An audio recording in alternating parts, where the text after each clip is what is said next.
Bienvenidos a Crímenes Nocturnos.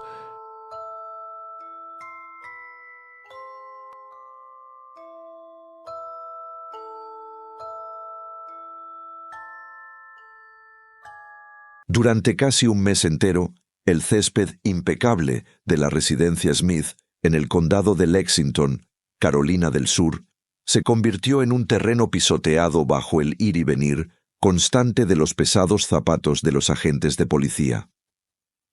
Aquel junio de 1985, la puerta principal de la casa de los Smith apenas se cerró.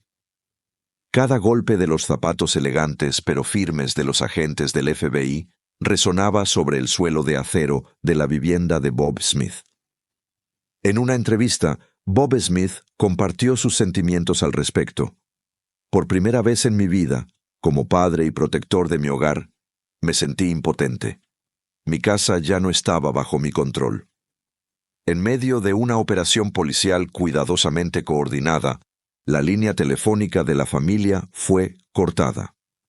Hilda Smith, la esposa de Bob, no podía siquiera ir al supermercado sin escolta policial, y su hijo, Robert Jr., era vigilado hasta en sus partidos de baloncesto. Durante 28 días, Bob llevó consigo la última fotografía de su hija, Sharon Faye Smith, de 17 años, a quien cariñosamente llamaban Cherry.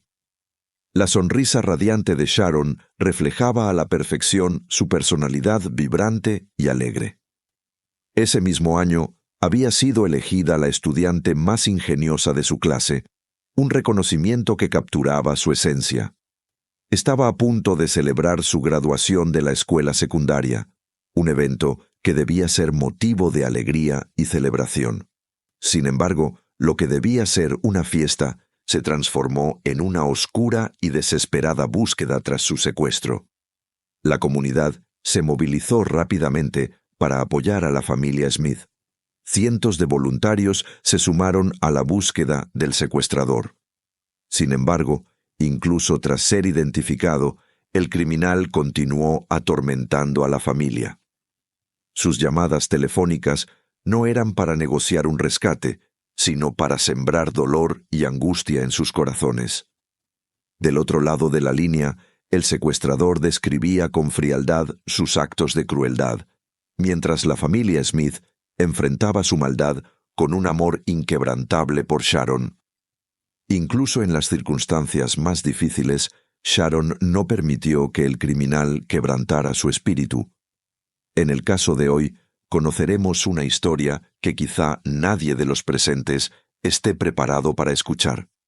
Una historia sobre el amor, el odio, la fe y la muerte. Así que dale a me gusta a este video y enciende tus notificaciones y te lo contaré todo. Eran exactamente las 15:38 del 31 de mayo de 1985. Tan solo 2 días antes de la ceremonia de graduación de Sharon en la escuela secundaria de Lexington. Ese día, Sharon regresaba a casa tras haber pasado la tarde en el centro comercial, donde había almorzado y disfrutado de un rato con su novio, Richard. Todo ocurrió en un abrir y cerrar de ojos. Su padre, Robert Smith, la vio llegar y estacionar su coche frente a la casa. Sin embargo, algo llamó su atención. Sharon no había entrado. Intrigado, volvió a mirar hacia el exterior, pero para entonces Sharon había desaparecido sin dejar rastro. Robert encontró el coche de su hija con la puerta abierta y el motor en marcha. El bolso de Sharon estaba en el asiento. Preso del pánico, Robert llamó a la policía y denunció su desaparición. Cuando el sheriff Jim Metz se enteró de lo ocurrido, se encontró en una situación común. Este tipo de cosas no deberían ocurrir. Un lugar donde la comunidad se enorgullecía de su bajo nivel de violencia y sus arraigados valores familiares.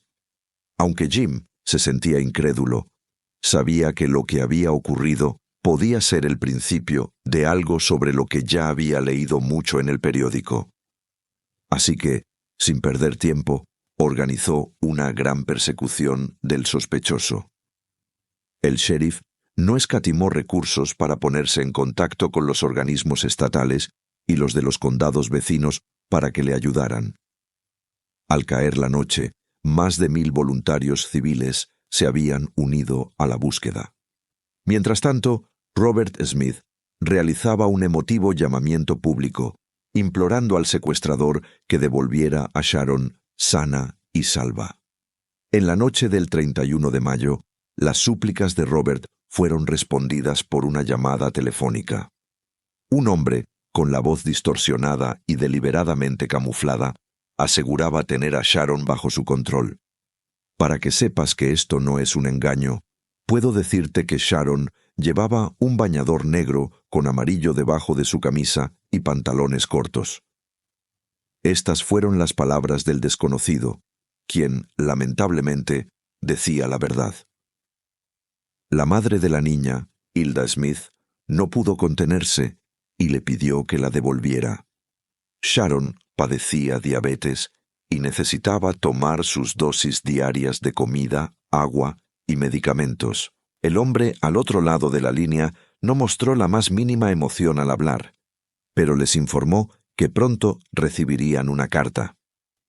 Ante esto, el sheriff Jim Metz y su colega Louis McCarthy, un graduado de la Academia Nacional del FBI, tomaron la decisión de contactar a la Oficina Regional de Columbia.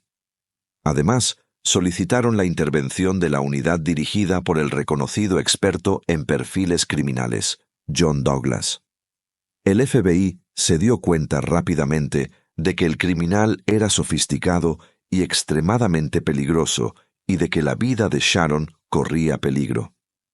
De hecho, los agentes de la Unidad de Ciencias del Comportamiento informarían de que existía la posibilidad de que Sharon ya estuviera muerta y que el sujeto cometería otro crimen pronto. En respuesta, el departamento del sheriff puso aún más recursos a su disposición y se instalaron equipos de grabación en la casa de la familia Smith. Fue entonces cuando llegó una carta. La carta contenía 2 páginas manuscritas de Sharon a su familia. En la esquina superior izquierda de la carta, escrita en mayúsculas, destacaban las palabras «Dios es amor». A continuación, el contenido completo de la carta decía «Y destruye vuestras vidas. Sigan viviendo un día a la vez para Jesús. Algo positivo saldrá de esto. Mis pensamientos están siempre con ustedes y dentro de ustedes. Los quiero a todos hasta la muerte. Lo siento, papá. Tuve que decir palabrotas al menos una vez. Jesús, perdóname. Richard, querido, realmente te he amado, y siempre lo haré por todos nuestros momentos especiales juntos. Pero te pido algo. Acepta a Jesús como tu Salvador. Mi familia ha sido la mayor influencia en mi vida. Lamento lo del dinero del crucero. Por favor, ve en mi lugar algún día. Te pido disculpas si te he decepcionado en algún momento. Solo quería que estuvieras orgulloso, porque siempre he estado orgullosa de mi familia. Mamá, papá, Robert y Dawn, hay tantas cosas que quiero decirles y que debí haber dicho antes. Los quiero a todos. Sé que ustedes me quieren y que me extrañarán, pero si permanecen unidos como siempre lo han hecho, saldrán adelante. Por favor, no se llenen de amargura ni tristeza. Todo termina bien para quienes aman al Señor. Todo mi amor, siempre. Los quiero con todo mi corazón. Firmado, Sharon Smith, P.D. Abuela, siempre te he querido mucho. Siempre sentí que era tu favorita, eras mía. Te quiero muchísimo. La carta conmovió no solo a la familia, sino a todos los implicados en el caso, directa e indirectamente. En respuesta, el sheriff Jim Metz envió las páginas al laboratorio criminalístico de la División de Policía de Carolina del Sur, donde analizaron el papel y las huellas dactilares. Cuando John Douglas leyó la carta, estaba seguro de que el secuestro se había convertido en un asesinato. Sin embargo, sabía que la familia se aferraba a su fe y a su esperanza, y también sabía que todo el asunto se estaba convirtiendo en algo mucho más allá de lo que hubieran podido imaginar. El 3 de julio de 1985, Hilda Smith recibió otra llamada inquietante. Al otro lado de la línea, el hombre preguntó con frialdad, ¿ahora me crees? Hilda, intentando mantener la calma, respondió, bueno, no sé si creerle. No he sabido nada de Sherry y necesito saber si está bien. El hombre le dijo que tendría noticias suyas en 2 o 3 días, pero volvió a llamar esa misma tarde, donde confirmó que Sharon seguía viva y que la liberaría pronto. Sin embargo, el FBI estaba lejos de creer esta información, principalmente porque el hecho de que, durante la llamada, el criminal había insinuado cosas como estas varias veces. Sharon es ahora parte de mí, física, mental, emocional y espiritualmente. Nuestras almas son ahora una. Sharon está protegida y ahora forma parte de mí, y Dios vela por todos nosotros. Después de esa llamada, la policía logró rastrearla y provenía de una cabina telefónica cercana. Y todas las copias de las grabaciones se enviaron inmediatamente a la oficina regional del FBI. En ese momento, el rastreo solo podía tener lugar si el criminal permanecía en la línea durante al menos 15 minutos. Hilda Smith lo sabía, y durante toda la llamada trató de mantener al criminal en la línea, un esfuerzo que fue admirado por los agentes del FBI. El agente Dean Wright aconsejó a la familia Smith que reaccionara siempre de forma similar con el secuestrador. Debían escuchar atentamente todo y repetir todo lo que fuera importante para asegurarse de que habían entendido el mensaje. Otro punto que Dean destacó como importante era que debían intentar que el secuestrador reaccionara a algo y acabara revelando más cosas sobre sí mismo. Pero el objetivo principal era prolongar de algún modo la llamada para tener tiempo suficiente para el rastreo. Sin duda, el FBI sabía que pedir ese tipo de actuación no sería fácil, pero la familia Smith se convertiría en una familia extremadamente fuerte y unida. La noche del 4 de junio de 1985, el secuestrador volvió a llamar, y esta vez la respuesta fue Dawn Smith, la hermana de 21 años de Sharon.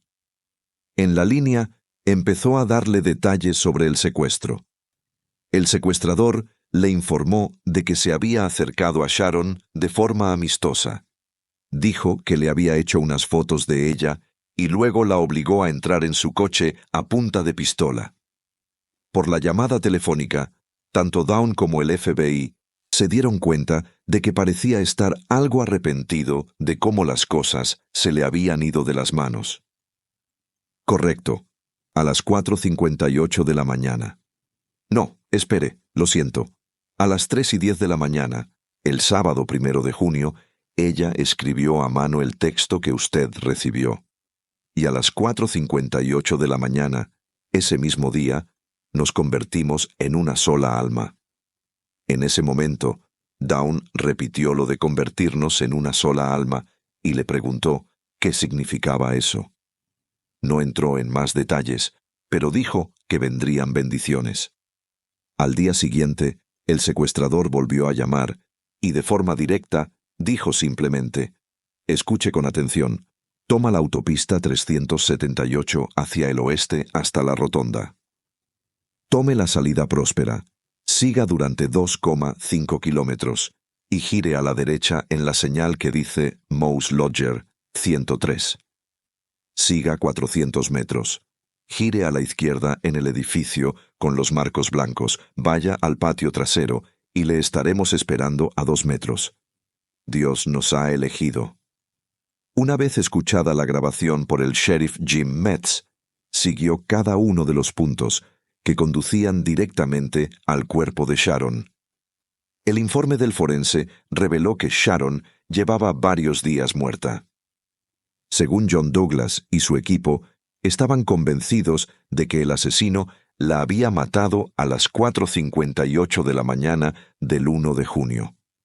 Esta conclusión se basaba en una de las penúltimas llamadas telefónicas del criminal, en la que mencionó específicamente esa hora y luego se disculpó por haber dicho que Sharon había escrito la carta a las 3:10 de la mañana.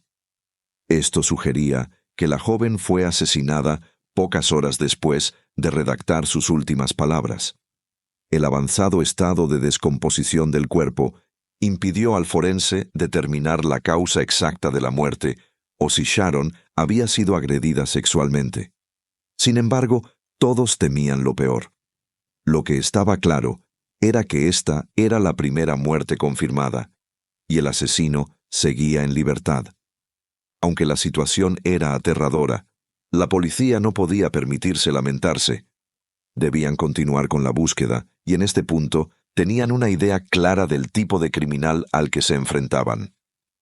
La Unidad de Ciencias del Comportamiento del FBI en Cuántico, liderada por los agentes Gene Wright y John Douglas, llegó a la conclusión de que el asesino había manipulado emocionalmente a la familia.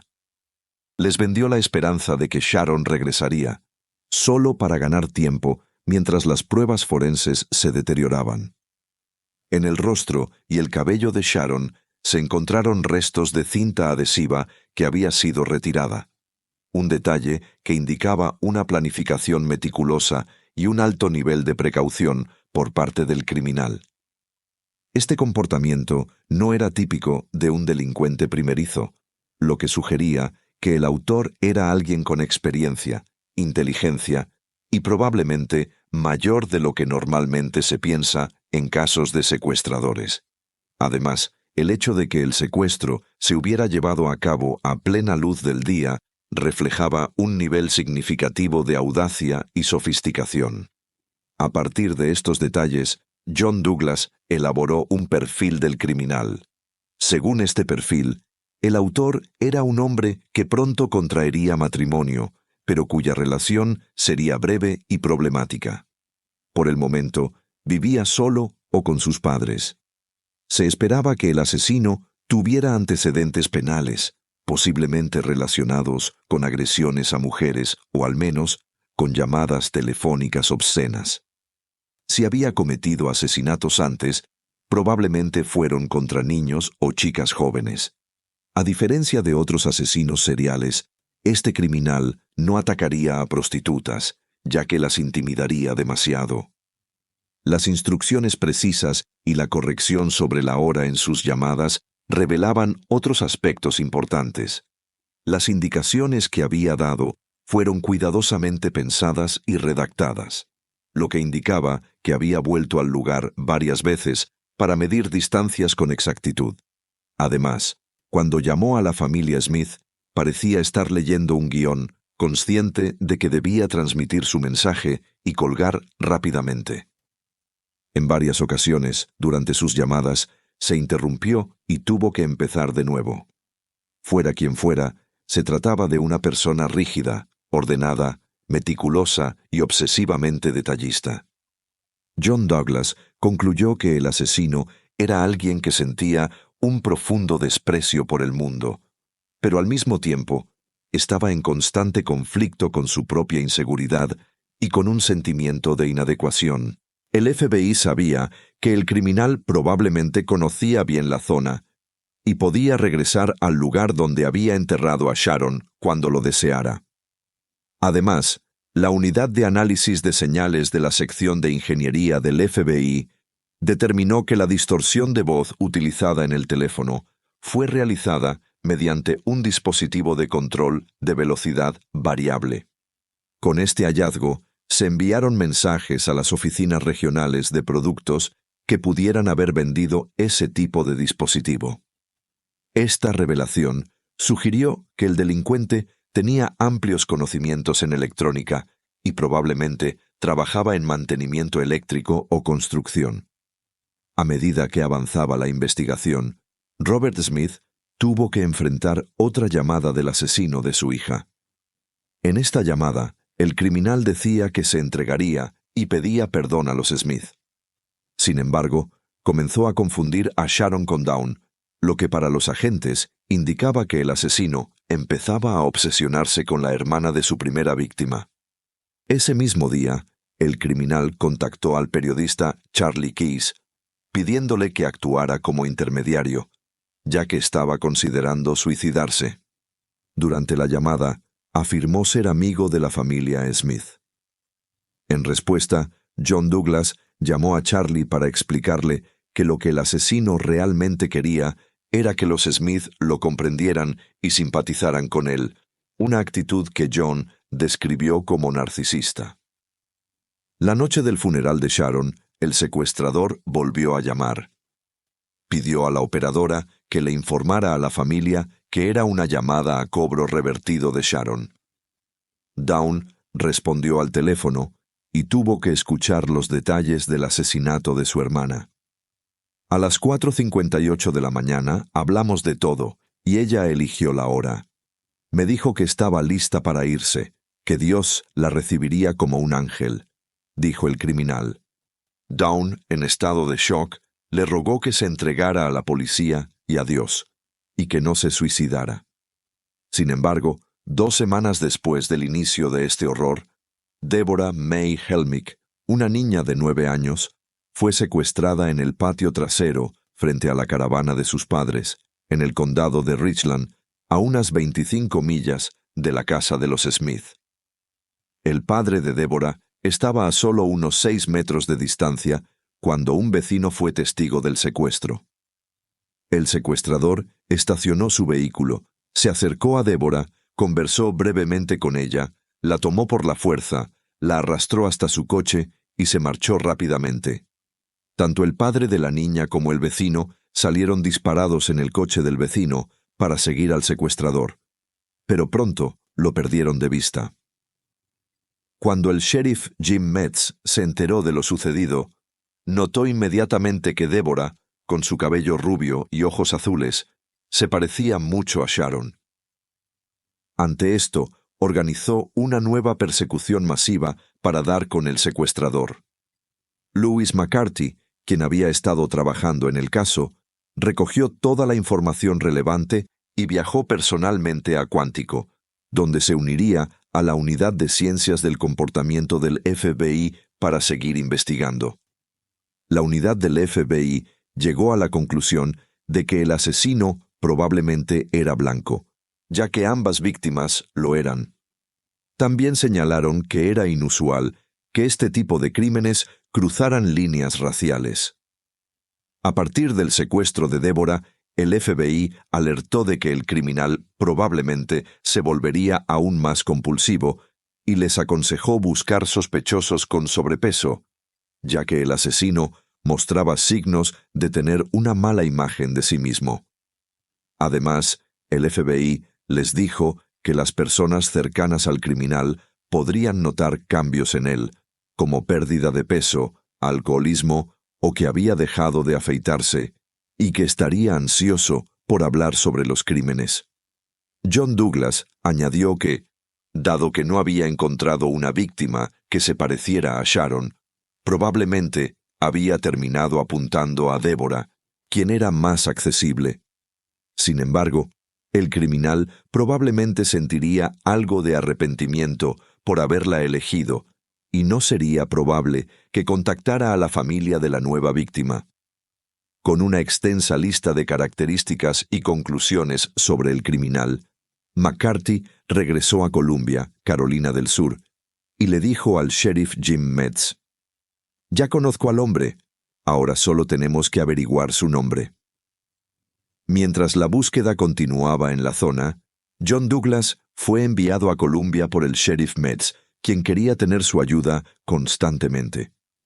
Una vez allí, John se dirigió a las 2 escenas de secuestro y, al visitar el lugar donde se había encontrado a Sharon, se convenció aún más de que el criminal conocía bien el área. En una reunión en la oficina del sheriff, John McCarthy, el propio sheriff y otros oficiales discutieron el caso. «Ha dejado de llamar a los Smith», comentó el sheriff. John, con seguridad, respondió: «Volverá a ponerse en contacto con ellos. Tenemos que forzarlo a exponerse. Si no lo hacemos ahora, lo perderemos». Expuso su plan a todos los presentes. Este era el momento adecuado para dar el jaque mate al criminal. De una forma u otra, no podía haber más víctimas. La victoria en este juego macabro tenía que llegar de la mano de la justicia, y esa era la única certeza que todos podían tener. En ese punto de la investigación, lo más crucial era conseguir que el criminal volviera a llamar. John Douglas, entonces, propuso la idea de involucrar a un periodista local que estuviera cubriendo el caso. No se trataba de una orden directa al periodista, sino de conseguir su colaboración de manera voluntaria. El sheriff Jim Metz rápidamente sugirió el nombre de un periodista local, quien acudió sin demora al departamento del sheriff. Aunque no se reveló el plan exacto que se acordó con el periodista, John se dirigió a la casa de la familia Smith para explicarles su estrategia. La idea era utilizar a Dawn Smith como cebo, lo que generó preocupación en Robert, el padre de Sharon. Sin embargo, John lo tranquilizó, asegurándole que el criminal era lo suficientemente cobarde como para no atacar a Dawn en medio de la intensa visibilidad mediática y la presencia de las autoridades. Después, John se dirigió a la habitación de Sharon, donde había numerosos osos de peluche. Pasó un largo rato allí, tratando de comprender la esencia de la joven y lo que representaba para ella. Al salir de la habitación, John sintió que la captura del culpable era posible, pero para llevar a cabo su plan, se llevó consigo un koala de peluche. El plan consistía en utilizar la cobertura de los medios locales para organizar una ceremonia en la tumba de Sharon, en el cementerio conmemorativo de Lexington. Dawn Smith iba a colocar el koala de peluche junto a un ramo de flores en la tumba. Para las autoridades y John, había dos posibles escenarios. O el criminal se presentaba en la ceremonia, o intentaba recuperar el oso durante la noche. El plan era arriesgado, y las posibilidades de éxito eran escasas, pero era la única opción que quedaba. Con la ayuda del periódico local, se organizó un despliegue de fotógrafos para capturar con sus cámaras a todas las personas que se acercaran o alejaran de la tumba. Mientras tanto, algunos agentes se encargaban de registrar discretamente las matrículas de los coches cercanos a la ceremonia. El día de la ceremonia, Dawn ató el koala de peluche al gran ramo de flores. Como se esperaba, al día siguiente, el koala seguía allí. Para John, la proximidad de la tumba a la carretera eliminaba la posibilidad de que el criminal se acercara sin ser visto. Sin embargo, poco después de la medianoche, el criminal volvió a llamar. Dawn contestó, y al otro lado de la línea, el asesino de su hermana, esta vez sin utilizar el auricular, dijo: «Sabes que esto no es un engaño, ¿verdad? Como ves, Dios quiere que te unas a Sharon. Es solo cuestión de tiempo, este mes, el próximo, este año, el siguiente. No puedes estar bajo protección para siempre». Luego, le preguntó si había oído hablar de Deborah May Helmick. Cuando Dawn respondió afirmativamente, el asesino repitió su nombre con frialdad. El hecho de que no hubiera usado el nombre de Deborah anteriormente era una clara señal de que el criminal se sentía cada vez más seguro y confiado en sus acciones. Dawn intentó mantener al asesino en la línea, pidiéndole las fotos que le había tomado a Sharon el día del secuestro. El criminal le dijo que las había enviado, pero insinuó que el FBI podría haberlas recibido. Este detalle mostraba que el asesino estaba al tanto de que los agentes federales lo estaban vigilando.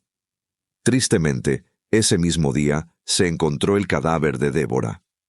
Mientras tanto, el juego macabro del criminal continuaba, mientras el laboratorio criminalístico de Carolina del Sur trabajaba en cientos de posibles pruebas relacionadas con la carta.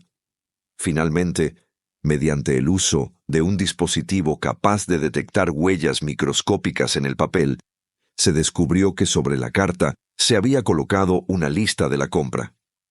Después de un tiempo, lograron detectar un código que decía 205-837-138. Pronto se dieron cuenta de que el número correspondía al código de área de Alabama, 205, y al de la ciudad de Huntsville, 837. Junto con la División de Seguridad de Southern Bell, el laboratorio examinó los 10 posibles números de teléfono de Huntsville y verificó si alguno estaba vinculado con la región de Columbia en el condado de Lexington. Fue así como descubrieron que solo una residencia, ubicada a 15 minutos de la casa de los Smith, había recibido varias llamadas provenientes de un número de Huntsville. Al analizar los registros, descubrieron que esa casa pertenecía a Ellis y Sharon Shepard, una pareja de mediana edad. Cuando Louis McCarthy llegó al lugar, fue recibido cordialmente. Para su sorpresa, Ellis, aunque trabajaba como electricista, no parecía en absoluto un asesino.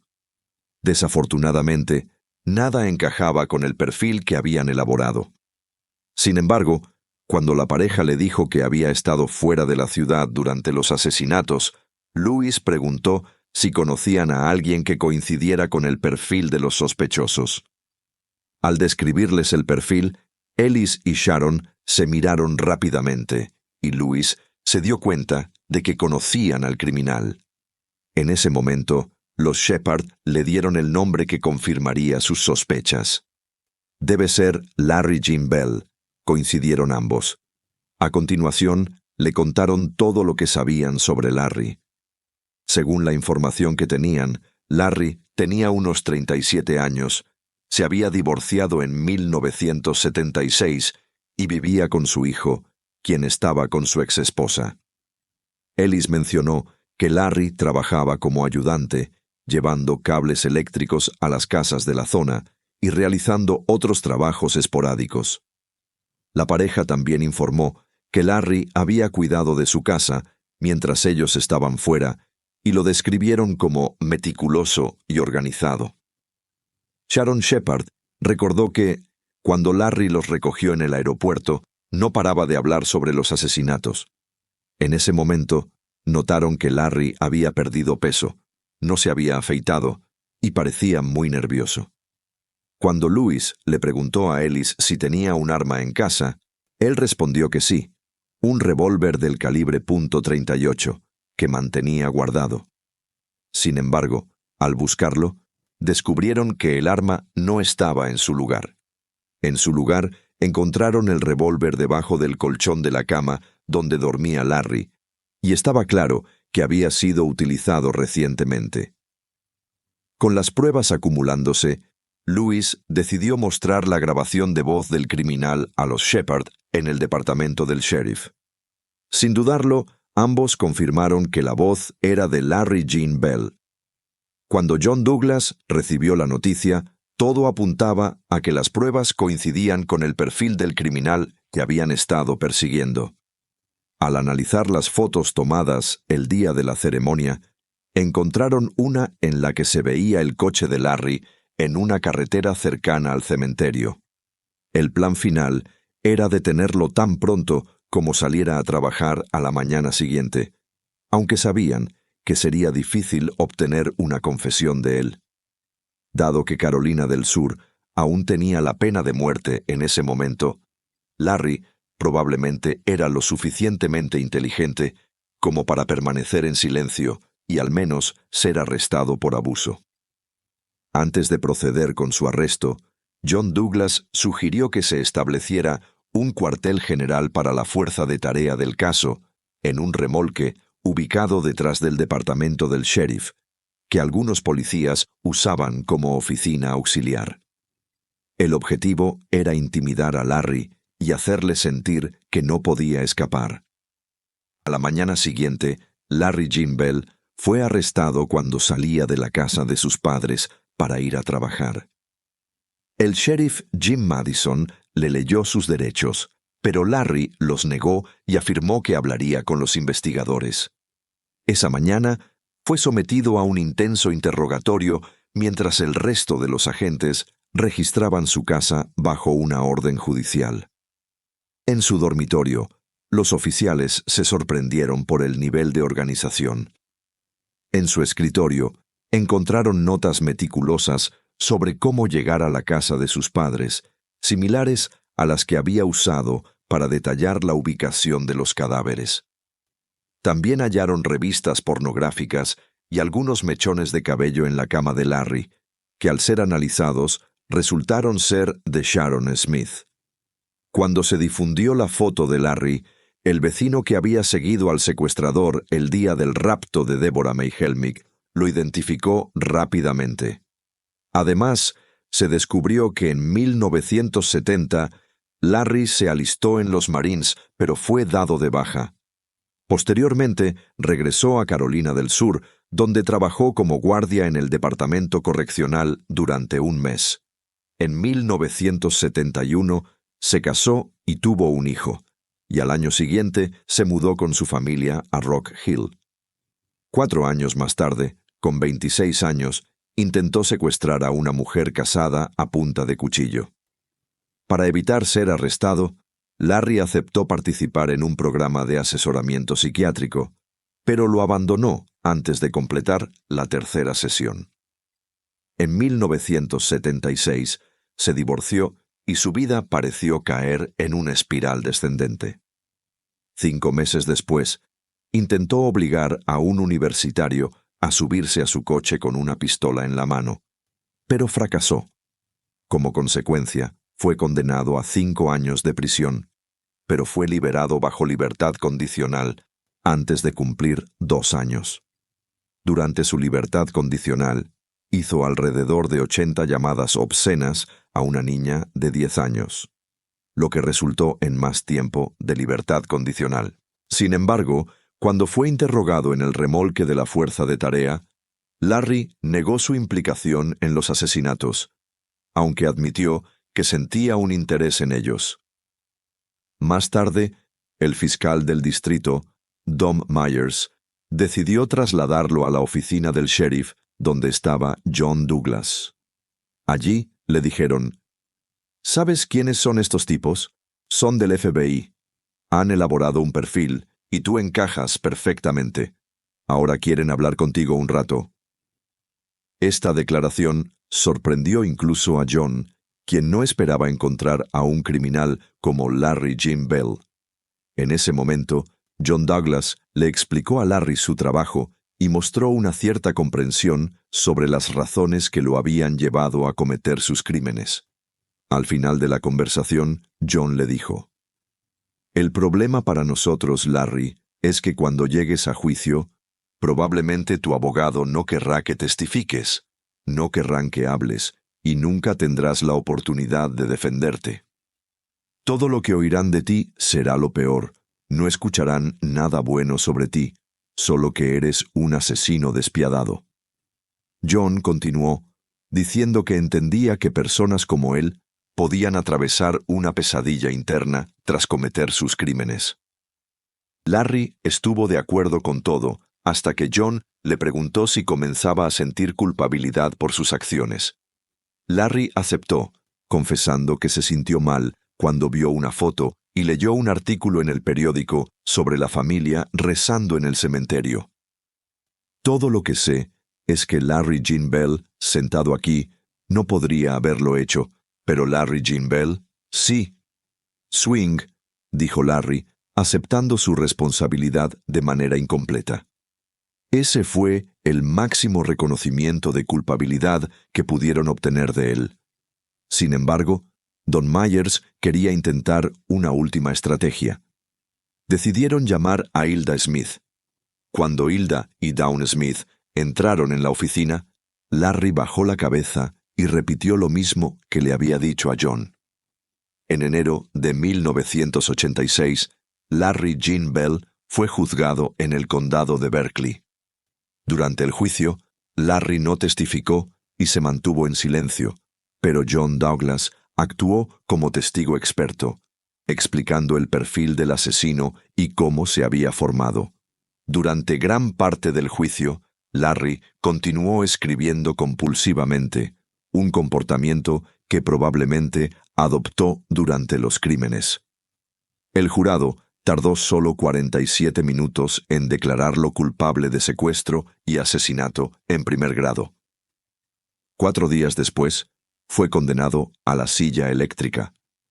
Posteriormente, fue juzgado por separado por el secuestro y asesinato de Deborah, y también fue condenado a muerte. 10 años después, en 1996, Larry Gene Bell fue el último prisionero condenado a muerte en el Correccional Central de Carolina del Sur en ser ejecutado en la silla eléctrica. Según John Douglas, hasta el día de su muerte, Larry mantuvo su celda extremadamente limpia y organizada. Tras el cierre del caso, las autoridades llegaron a la conclusión de que Larry podría haber estado involucrado en varias desapariciones adicionales en Carolina del Norte y del Sur. Entre ellas se encontraba la de Sandy Elaine Cornett en 1984, quien era la novia de un compañero de trabajo de Larry, y la desaparición de Denise Newsom Park en julio de 1975. En ese momento, Denise vivía cerca del complejo de apartamentos donde Larry residía. Ambas desapariciones ocurrieron en la ciudad de Charlotte, Carolina del Norte, y permanecen como casos cerrados. En 1986, Dawn Smith ganó el título de Miss Carolina del Sur y compitió en el certamen de Miss América. También persiguió su sueño de convertirse en cantante de música country. Hoy en día, como se puede ver en su Instagram, Dawn lleva el apellido Jordan, el de su marido, y tiene su propia familia. A lo largo de su vida, Dawn ha compartido su testimonio sobre lo importante que fue su fe para superar los trágicos sucesos de mayo y junio de 1985, algo que probablemente sigue llevándola consigo hasta el día de hoy.